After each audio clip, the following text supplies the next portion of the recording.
మేము విప్పుతున్నాం. ఇక 4వ ఫెయిల్యూర్ని మీ ముందుకు తీసుకొస్తున్నాను. ఇప్పుడు తెలంగాణ ప్రదేశ్ కాంగ్రెస్ ప్రెసిడెంట్ మహేష్ కుమార్ ఖాతాలో 4వ ఫెయిల్యూర్ ఇది.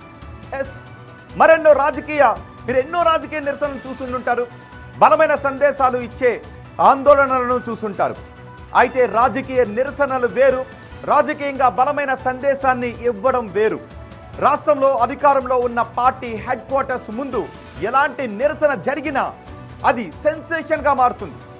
గాంధీ భవన్కు గొర్రెలు తీసుకొచ్చి నిరసన తెలపడం అనేది ఆ రెండో రకానికే చెందుతుంది. మీకు గుర్తుందిగా, గాంధీ భవన్ సాక్షిగా తెలియజేసిన గొర్రెల నిరసన ఆ రెండో రకానికే చెందుతుంది.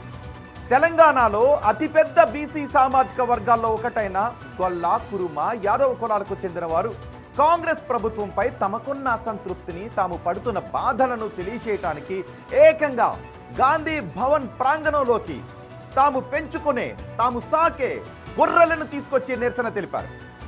ఇది పెద్ద సెన్సేషన్. వాళ్ళు ఏ సెక్రటేరియట్ ముందుకో, ఏ ముఖ్యమంత్రి అధికారిక నివాసం ముందుకో వెళ్ళలేదు.